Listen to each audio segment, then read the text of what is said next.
Kader Demokrat baku hantam Denny Sregar, ini keunggulan Demokrat yang gua suka, ditulis dari berbagai sumber. Sebelum kita lanjut, jangan lupa subscribe dan nyalakan loncengnya agar Anda menjadi yang pertama mendapatkan informasi dari jurnal terupdate. Demokrat nyungsep, kalian setuju gak? Rasanya banyak yang setuju. Sejak dipimpin oleh AHY, partai ini tidak pernah lepas dari masalah. Internal sering ribut, kader banyak yang cabut lari ke partai lain. Bahkan pemilihan ketua DPD pun tidak demokratis. Salah satunya pemilihan ketua DPD Demokrat Jatim. Yang kalah suara malah ditunjuk sebagai pemenang. Memang itulah kenyataannya, entah apa yang ada di benak AHY. Kabar terbaru adalah kader Demokrat juga ribut dan baku hantam dalam kegiatan musyawarah cabang atau Muscap 4 serentak tahap ketiga Kabupaten Kota Provinsi Sumut yang digelar Partai Demokrat di Hotel Le Polonia, Kota Medan. Kericuan terjadi karena salah satu kelompok pendukung calon ketua DPC Partai Demokrat sempat adu mulut hingga baku hantam dengan panitia penyelenggara kegiatan Muscap. Tidak jelas apa masalah sebenarnya, tapi di video yang saya tonton, kericuhan terjadi karena proses registrasi salah satu kubu DPC yang tidak memenuhi syarat dan administrasi, sehingga dinilai cacat oleh pengurus pusat Demokrat dan mereka dilarang masuk. Sekretaris DPD Demokrat Sumut, Yuda Johansyah, mengklaim hanya sempat terjadi miskomunikasi antara panitia dengan kader Demokrat. Secara keseluruhan, Musyawarah berlangsung kondusif. Hari ini, DPD Partai Demokrat Sumut melaksanakan musda cabang serentak gelombang ketiga. Ada miskomunikasi antara pihak panitia dengan pihak DPC Medan, kata Yuda. Menurut Yuda, kericuhan yang terjadi hanya bagian dari dinamika di internal organisasi Partai Demokrat. Kericuhan itu sendiri dipicu adanya persoalan administrasi, kelengkapan berkas oleh salah satu calon ketua DPC yang belum terpenuhi saat akan masuk ke area musyawarah. Dinamika organisasi, ada miskomunikasi antara pihak panitia dengan pihak DPC Medan. Kami tetap menegakkan aturan yang berlaku di Partai Demokrat, katanya. Kejadian ini sontak membuat pegiat media sosial Denny Sregar ikut berkomentar. Denny mengunggah sebuah gambar dari tangkapan layar yang berasal dari website Pos Kota. Gambar tersebut berisi narasi kader Demokrat saling baku hantam. Ini salah satu keunggulan Partai Demokrat yang gua suka, tulis Denny Sregar pada akun Twitternya Denny Sregar 7. Kalau ditanya soal keributan internal, jawabnya selalu normatif. Itulah dinamika partai. Hanya miskomunikasi, hanya salah paham yang tidak perlu dipermasalahkan. Tapi kalau sering terjadi, ini namanya bukan wajar, tapi sudah diambang kehancuran. Mana ada partai yang kerap dilanda keributan antar kadernya. Satu kali sih tidak masalah. Masalah di Demokrat ini sudah berulang kali. Hanya orang dungu yang percaya Demokrat baik-baik saja. Tapi ada bagusnya juga. Kalau mereka merasa baik-baik saja, artinya tidak perlu ada perubahan apapun. Tidak ada masalah yang perlu diperbaiki. Terus follow the flow apa adanya. Lama-lama jadi nyungsep, game over. Palingan ada mantan presiden yang prihatin masif. Capek-capek besarkan partai, sekarang jadi hancur berserakan gara-gara ketidakbecjusan anaknya. Kalau ada satu partai yang paling banyak bikin keributan dan kericuhan, mungkin gelar ini layak disematkan kepada Partai Demokrat. Kader banyak yang protes dengan kepemimpinan AHY, banyak yang kabur, banyak keributan. Tentunya kita bisa menilai sejelek apa kualitas AHY sebagai ketua umum partai. Mungkin inilah salah satu kelebihan Demokrat yang tidak dimiliki partai lain.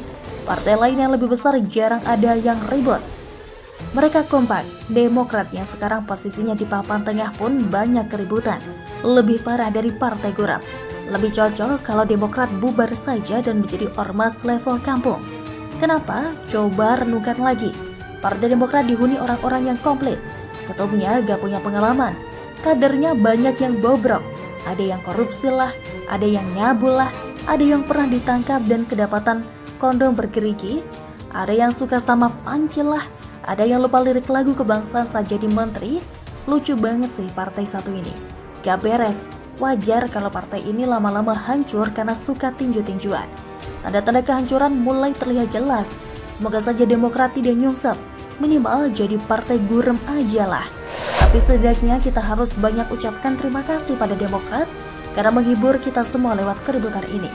Rakyat butuh hiburan karena dunia mulai terancam resesi dan inflasi. dan Demokrat rela mengorbankan wibawa partainya untuk menghibur kita semua.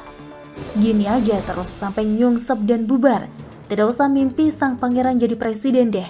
Benahi partai aja belum tentu bisa beres. Bagaimana menurut Anda?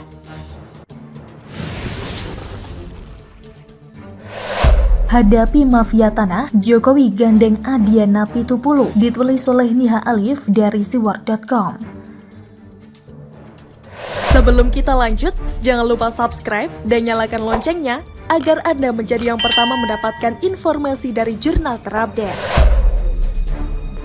Beberapa waktu lalu Jokowi sempat mengadakan reshuffle pada 2 kementerian, yakni Agraria dan Perdagangan. Ternyata kini kita tahu kalau beliau sangat konsen pada 2 hal tersebut. Zulkifli Hasan sendiri sempat ditegur langsung kalau dirinya harus fokus menurunkan harga minyak goreng.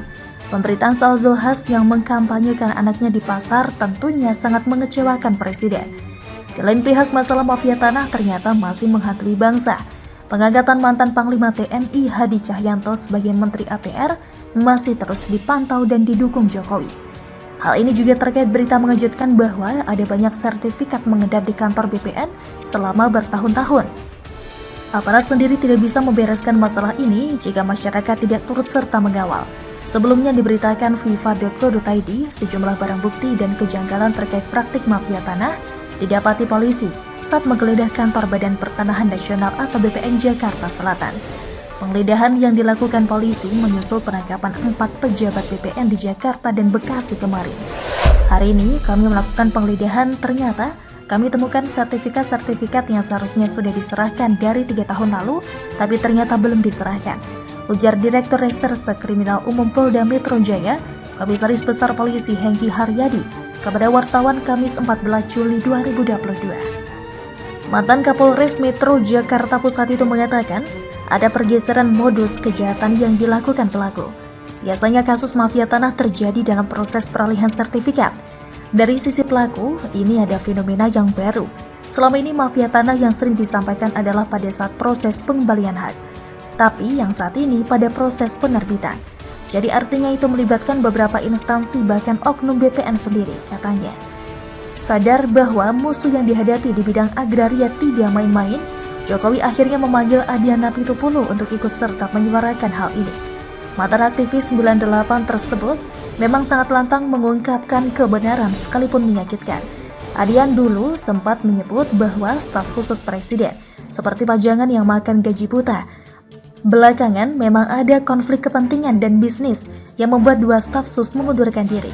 Ini tinggal kita tunggu sepak terjang Adian untuk menghantam musuh negara di bidang agraria ini. Seperti dilansir detik.com, dalam pertemuan itu salah satu yang dibahas adalah masalah agraria, kemudian juga tentang perekonomian saat ini.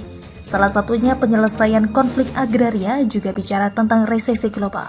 Pak Presiden memberikan data bahwa per hari ini secara ekonomi justru kita jauh lebih bagus dibanding banyak negara lainnya, tuturnya. Jokowi, kata Adian, juga meminta para aktivis membantu permasalahan tanah. Jokowi meminta aktivis aktif berkoordinasi dengan Kementerian ATR BPN. Presiden juga meminta kami aktif mengkoordinasikan info-info terkait persoalan rakyat dengan kementerian termasuk Kementerian Pertahanan atau BPN, pungkasnya. Semoga saja dengan keterlibatan mantan aktivis 98 seperti Adiana Pitupulu akan ada tekanan dahsyat bagi mafia tanah dan oknum pemerintah yang melindunginya. Kita tunggu gebrakan Adian yang akan menampar mereka semua. Mungkin saja mereka sudah tidak ada rasa empati dan rasa patuh pada hukum. Maka saatnya teguran keras harus dilayangkan. Bagaimanapun masih mending staf sus yang makan gaji buta ketimbang oknum pemerintah seperti BPN yang makan hak rakyat. Begitulah kura-kura.